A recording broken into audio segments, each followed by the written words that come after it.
Hello there, everybody, and welcome to another video webcast for YouTube. I'm doing a game of OOTP13, which stands for Out of the Park Baseball. And today I'm going to show you a little simulation I have been working on called Meet the Mets, which is I'm taking the Mets beginning in 1962, and I'm trying to make them into a World Series winner before 1969, where in real life they won the World Series in 5 games over the Baltimore Orioles. Now, in the simulation so far, I'm about to play the 60th game, and you could play these games in about 10 to 15 minutes if you just sit back and watch them. And so far, I'm 24 and 35, 407 average, a percentage, I should say, 12.5 out of first in last place, and I'm the worst team in baseball. But unlike the real-life 1962 Mets, I am just barely. I am 4 games. Make that 2 games out of ninth place, and I am not the worst team in baseball. Baltimore is right now, 2 more in the loss column than my team. And not doing too badly for an expansion team. You start with the players that the 62 Mets had, and from there you could make trades and make deals and sign players and whatnot and look for players on waivers. In fact, let me just look right here. 4 players on the waiver wire, and there are none. Let me just show you the team real briefly. Like I said, I am 24 and 35. Not even a last place team, which is not too bad. I'm not doing bad because we're playing at the Polo Grounds when we're at home. 7 runs scored, but our pitching was in 10th place. Now it's moved up to 8th. The bullpen is pretty pathetic at 9th. Not stealing a lot of bases, and we're giving up a lot of runs. So let me just go through the team here a little bit. This is our primary lineup. Roger Craig is going to pitch for the Mets today, it looks like. In fact, let's just get into the game. Now, in fact, this was yesterday. So move this ahead. I have one piece of mail. Let's look at it together. And I have it set up where, because I'm going at a slow pace, I'm looking at all the other teams' news. And this is about Early Wynn, who's pitching for the Chicago White Sox. He's a 42-year-old starting pitcher. He suffered damaged ligament to his elbow on the 8th of June. Hasn't played since, and he's going to be out 14 months, and that might be the career for him. So let's go and play today's game. We're playing the Houston Colt 45s at Colt Stadium. And I let Casey Stengel, or the cyber Casey Stengel, make all the decisions, and I just watch. So we're going to get the game started. And we're underway at Colt Stadium, a cloudy day, 77 degrees, wind blowing left to right at 8 miles an hour. Here's the lineup for the Mets. Chacon at second, Aspromonte at first, Frank Thomas at left, Green catching, Hickman at third, Mantilla the shortstop, Marshall at right, Rod Canel the center fielder, Roger Craig the pitcher, and Hal Woodashik is the pitcher of record for Houston, or could be the pitcher of record if he goes long enough, or performs poorly enough. He, so far in the year, has a 4.44 ERA, 0-1 with 2 saves. Normally a reliever. This is only the 3rd game he started in 22 appearances. And we'll get the game started.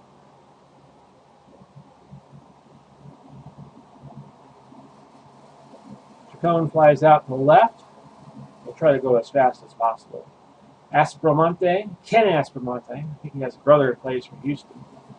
Might see him later. And a base hit to left for Aspromonte, the first base runner of the game. Frank Thomas, with 16 home runs. Pops out to the catcher. Speaking of catchers, here's ours, Gene Green. And he flies to center. I'll give you the Houston lineup real quick. Goodman at second. Ron Davis, right. Merritt Renew catching. Norm Larker first. Bob Aspromonte. Told you you would see the other Aspromonte at third. Heist to center. Budden at shortstop. Roberts left field. Widishik pitching. And Roger Craig, just show his profile. Not had a good year so far. He spent a little time in the minors. This is his 8th start. 5.26 batting average. 5.26 ERA. ERA plus of 73. That's not good. That ERA plus is how your ERA ranks to the average ERA. And Goodman, plate, grounds to second. Davis, the right fielder, strikes out. Renew, hits a triple to center field. Norm Larker brings it in. Base hit to left. 1-0 Houston. Aspromonte. Another hit. Mets could be some trouble here as the Colt 45s have gotten 3 straight base hits with 2 outs. Now Heist flies out to center field. 1-0 Houston going into the second. Here's Jim Hickman. Flies to right. Mantilla strikes out. Jim Marshall hits a hot liner to first base, but an out. 1-0 going into the bottom of the second. Budden flies to right. Dave L. Roberts, a walk. Widishik will probably try to bunt him. Bunts to third, and they got the runner coming in to second, a force.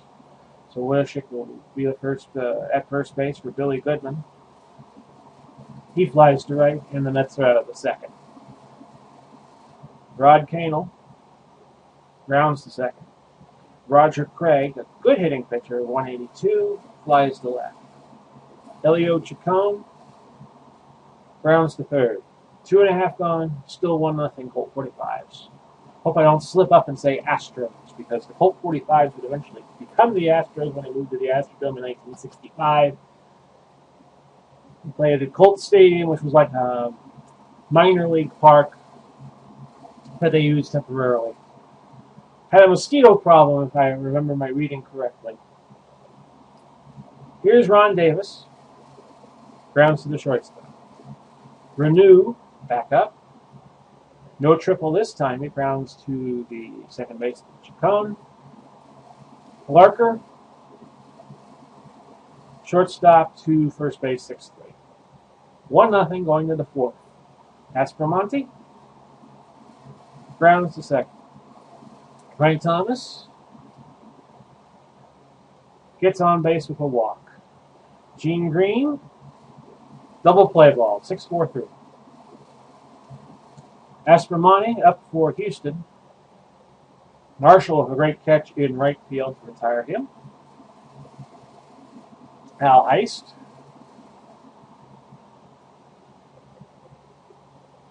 flew out to center. Don Budden in the foul territory. Aspromonte got it. Pop fly to the first baseman. 1-0, 5th inning.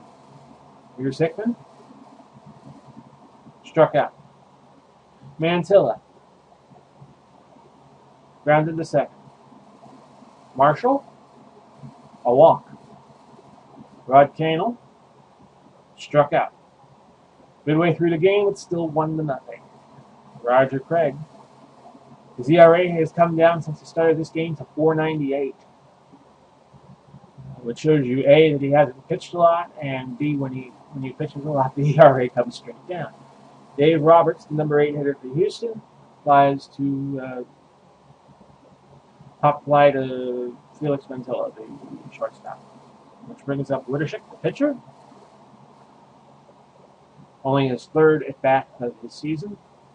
Normally a reliever who gets bench hit for. Roger Craig, another good inning for him as Billy Goodman lines out to the left fielder.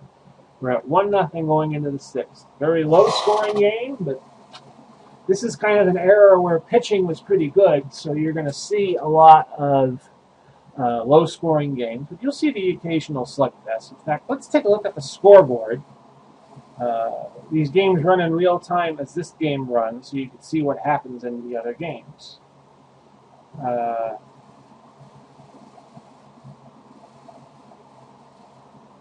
See here that the only game that's yet to start was between Minnesota and the Angels, and that's at 1:05 a.m. That must be an error in the programming. The West Coast games don't usually start at 10 o'clock at night. The other games going on, Kansas City A's over Chicago 5-0 right now. The Milwaukee Braves, mind you, beat the Dodgers 3-1. San Francisco over the Reds 7-3. Detroit over New York 5-3. Boston with 4 in the 8th comes back to beat the O's 5-4, and the Pirates beat the Cubs 2-1. Bob Friend over Dick Ellsworth. Bill Mazeroski and Ken Hubbs hitting home runs. So far, Bob Friend has had the best performance of the day. 9 innings pitched, went complete distance, only gave up 1 run, 7 hits, no walks, 3 strikeouts. Sandy Koufax, not a bad effort for the Dodgers. 8 innings pitched, 11 strikeouts. And the last development in the real-time games is a Doug Clemens triple to bring in Bill White to give the Cardinals a 1-0 lead over the Phillies. That's the 1962 Cardinals over the 1962 Phillies. So let's get back to the game. Roger Craig up leading off the 6th inning against his counterpart Wittershik. Rain beginning to fall now. Count 3-0 to Craig. An error by the shortstop brings Craig to first base. Chacon. Rain has stopped. You do have rain delays in OOTP, but you do not have rainouts. I should also mention that the ratings that you see here on the field are 1 to 10. And in OOTP13, you can customize the ratings. You can make the ratings 1 to 20. You can make the ratings 1 to 100. You can make the ratings, as they do in Major League Scouting, 2 to 8, where 2 is bad, 8 is good. You could also make the ratings where the ratings don't stop at 10, like if you're using a 1 to 10 system. Like, for instance, Sandy Koufax has a stamina rating of 11. So you could make the ratings not stop at 10. They could go beyond 10. You could have, if one player is so superior to others in a given area, it could be rated 11, could be rated 12. I've never seen a 13 rating on a 1 to 10 system using this little kink in the ratings where you could rate players over 10. Like, for instance, Maury Wills could be, I think he was has a 10 speed rating and a 10 steal rating. Players are rated for stealing bases and for how they move on the base paths. Like Roger Craig here at second base would be a 1, which means he moves very, very slow. Whereas Ilio Chacon, the Mets leadoff man, has a 6 speed rating and a 7 stealing rating. Players are rated for their arms and outfielders' arms. There are arm ratings for infielders too, but you have to dig deep into the game to see that. A very poor defending fielder would be a 1. A great Gold Glove type fielder would be a 10. As you can see here, the Colt 45s don't have great fielders. Their best fielder is a 6. So let's get back to it. Runners at first and second for Ken Aspromonte. And he grounds out to second base. Yes. I think he grounded out to second base. Yes, he grounded out to second, but it was they could not get a double play, so that moves runners at third and second. Frank Thomas strikes out. Critical out there for the Mets so far. Green moves to first on a hit by pitch. Jim Hickman strikes out. So the Mets had the bases loaded, could not score. 1-0 going into the bottom of the 6th. Ron Davis gets on, base hit to left. Merritt Renew.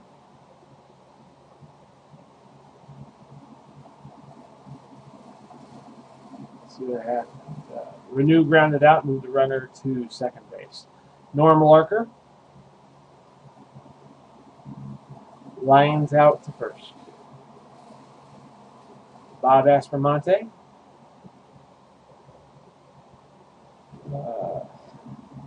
Grounded out to the catcher, who threw to his brother Ken, who made the out. 1-0. Rain falling now in Houston.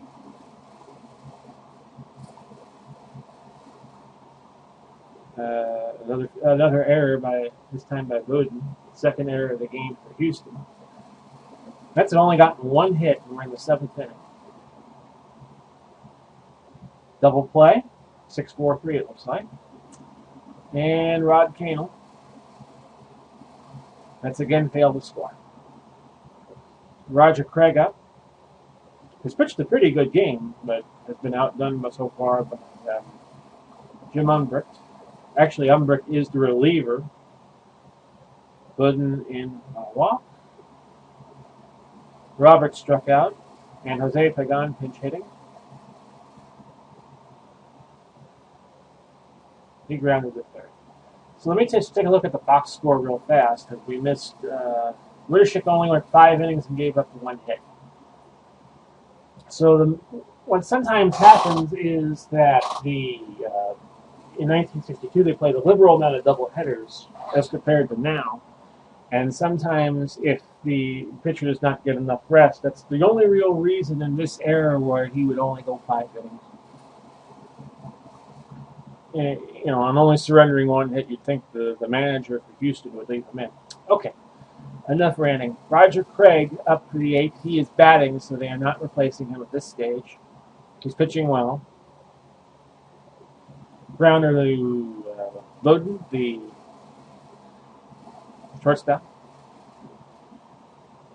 Chacon now. Struck out. Aspromonte. A walk. Which brings up Frank Thomas in a very critical situation here. 1-0. Can the big bopper for the Mets hit one out? No, he strikes out. Roger Craig working his 8th inning faces George Williams. Love that Kansas City A's hat. Ron Davis. He's out. Grounder to the second baseman. Manu, 1 for 3, a triple. Gets hit. Got the only RBI of the game so far. Larker pop fly to the shortstop Mantilla. So here we go. The Mets with their last chance to dance. Top of the 9th to trail 1-0. They have been 1 hit so far. Bobby Shentz, who has come in. He's more or less the Houston closer. They really didn't use closers back in this era. Gene Green. Grounds to the shortstop. Jim Hickman. He's on. And Shantz has been injured. They will replace him with Jim Golden. Felix Mantilla. Flies out the center. Jim Marshall, the last hope, apparently, for the Mets. Rain again falling. Rain stops. 2 pitches later. And a base hit. Base hit sends Hickman to third. Only the 2nd hit of the day for the Mets. Here's Bucci. And he brings in a run, a wild pitch. Now, can Bucci win it for the Mets? A walk. They're still alive. Gus Bella, pinch hitting. Rain falling again.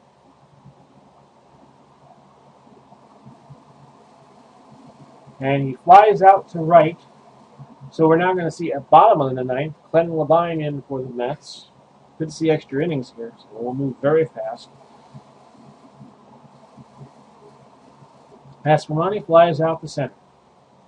Al Heist, a walk. And he stays in, not replaced by a pinch runner. Don Gooden, another walk. Runners at first and second for Dave Roberts, who could be the hero here from the Colt 45s. It's a bunt. Moves the runners to third and second. Very curious decision because you got the pitcher coming up next, who has been lifted and replaced by Hal W. Smith. An error by Mantilla, and that's the game. Mets will lose 2-1. You see the score there. 1-2-1 for the Mets, 2-4-2 for the Houston Colt 45s. 3 runs and 3 errors and 6 hits. Talk about a very symmetric game. Roger Craig pitched well. Glenn Lamine loused it up like he normally does. He's 1-6 on the year. Jim Golden gets credit for the win, even though he blew the save. And player of the game status will go to Roger Craig. So that's not bad. Bobby Shantz injured while pitching. And that's that. So final score, Mets lose 2-1. And they fall to 24-36 on the year. Houston up to 29-35. Mets are now last place, and the closest competition is Houston and Philadelphia, each 3 back. So I hope you enjoyed the demonstration, and we'll catch you all again real soon. Bye-bye for now.